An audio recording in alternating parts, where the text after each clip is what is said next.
Alright! Welcome back to the channel for episode 8. My name is Denny, and today we're going to talk about how I lit a simple moody scene set in a psychologist's office. We'll talk from how planning for the right shooting time of day is very important, to intention, exposition, and execution. I mean, my entire process to make a scene will be explained. So first, let's watch the scene, and then we'll break everything down. And then she just left me. I mean, she told me multiple times that she would do it if I didn't make more time for her, but... And did you? Why didn't you? What do you think? I'm just trying to finish every editing work in time. The perfect music is just so hard to find. It takes too much time.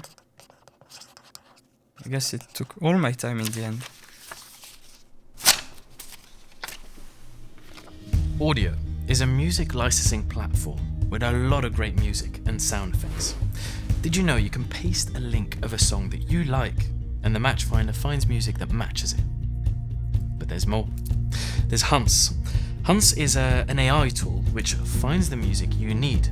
You just have to describe what you want. No more time wasted, and you can find music fast now. Whoa, that's incredible. Thanks, Doc. Go get your life back. Time is yours again. Yeah. Another life saved. Thanks, Hans. Audio is the sponsor of this episode. Use the link in the description to get 70% off your first year of Audio Pro. Alright, let's talk about how we shot the scene and then about everything that went wrong with it, so we can get better next time.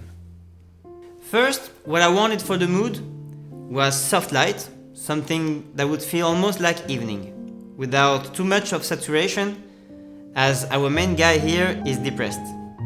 I wanted the mood to feel depressive as well, without any sun coming from outside, but rather have a cloudy day, to reflect how he feels inside. Then the guy would sit, and we will have some more light with the window, like hope is coming with the solution given to him. At least it was the intention I wanted to give to this. Now, to shoot as I want, I have to take care of the set design by changing the position of all my furnitures based on the angles I want to shoot from. Then for movement, I prepare my DIY dolly that I'm going to use for a little pushing in the wide shot. Even if we are not shooting the wide shot first, but with the dolly already in place, we won't be losing time during the shoot. I usually advise to start first with the wide shot, except that sometimes you have to change your ways to make it work. The order for shooting the scenes should be planned based on the sun's path. That's like the first and most important thing you should think about, because it directly affects how you light the scene. Let's draw what was the process here, so you can better understand it. This is my apartment. The scene takes place here. Just in front, outside of this window, you have Harley Davidson's store. And this is the sun's path. Starting here in the morning, going up this way and coming down this way. Then it disappears behind the buildings for golden hour and blue hour. By 10 AM, this building here is lit up by the sun. So for this shot here, the background would have been blown out. Same for the wide. By 3 PM, the sun is now here, blasting directly into the apartment. So we will have a harsh backlight with part of the background blown out, as you can see it here.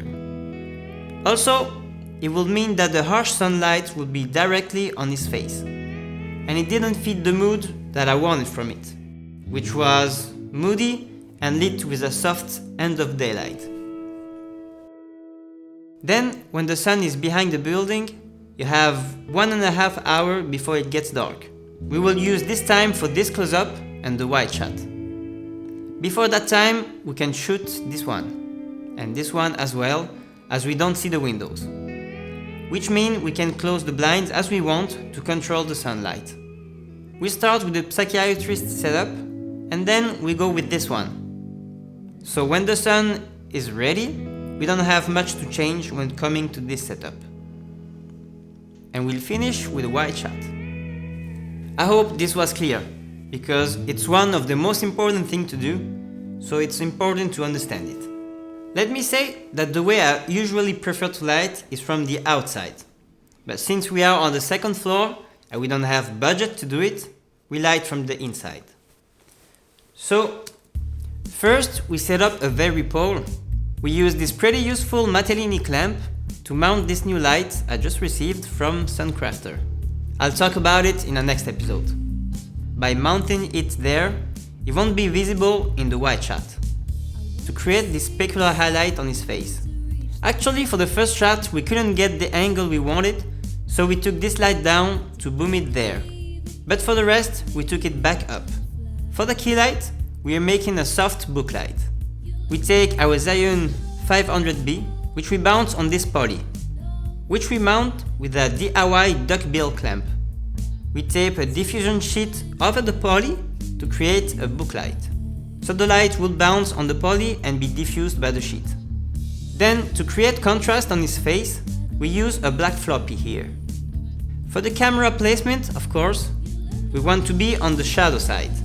So we set the 180-degree rule like this. So we will always be on the shadow side, no matter the angle.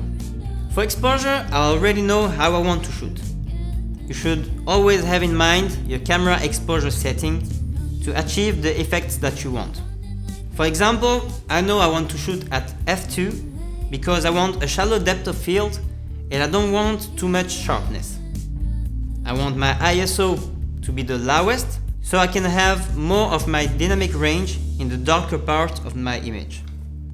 You can see here how the dynamic range of my camera is working at every given ISO. It shifts a lot based on your settings. So be sure to know how your camera dynamic range works. So once my room tone and my background level is set at the level that I desire, I set the light power so the subject is properly exposed. And this is really the way I expose every time. First, I know the camera setting I will use, then I expose the ISO for the dynamic range I want to use. Then I take care of the room tone and the things that I can't control. And then I set the power of my light to expose the subject properly. Alright, let's go back to our lighting breakdown. So that's it for this one. Next we have this shot. We kept the SUNCRAFTER up there for a kicker light. Then we moved the book light this way. A negative field here for contrast. And that's really all there is here. Simple setup. Of course, we made sure that we could see a little bit of the window in the other room to add some depth. Then the reverse shot. We keep the same book light coming this way. For background contrast, we used a diffusion fabric here to reduce the light from spilling into the wall next and behind him. A black floppy here for more contrast on the face. Then we use this practical with a warm light to create color contrast. And we boom just behind him a pivot tube with the same warmness as the practical. In that way, we can have a little backlight motivated by it. But we kept it dimmed down for just a light touch on his hair, even if I think that once again, it could have been more visible. This here was very dark, so we add up a Xeon 200B in the bathroom and diffused it to simulate a window in the other room. And as usual, we make sure that we have this checkerboard effect with those little pockets of light and darkness. And that's it lighting wise. And the last shot, we remove both negative and the book light as well, as they would all be visible in the shot. So we are left with the SUNCRAFTER above the set and the pavé tube. And that's it. As we talked about it in the previous episode, it doesn't matter if lights are switching position from shot to shot, as nobody cares or even notice. And if this doesn't make sense for you, please watch episode number 7 about lighting continuity. Now, what went wrong with it? Well, first, if you paid close attention, you would say, but Danny, what was the dolly for? There was no pushing in the film. And you will be right. Actually, the dolly broke up during the shoot. And now I'm looking to buy a cheap Dana dolly. So that's the first. The second, when we were coming for shooting the wide, we were running late, and then the light outside was very dark, so the wide shot to me looks really lit, because the outside should be way brighter than the inside. But otherwise, I think the mood fits what I wanted, something very simple and with not too much joy in it. We made the mood fits the story, in my opinion. So yeah, that's generally how I lit and shoot a scene like this. Let me know what you think about it in the comments, or what you would have done differently. I hope you learned something, and as usual, don't hesitate to comment and to follow the channel to help with the famoso algoritmo. So yeah, I'll see you in the next episode. Ciao!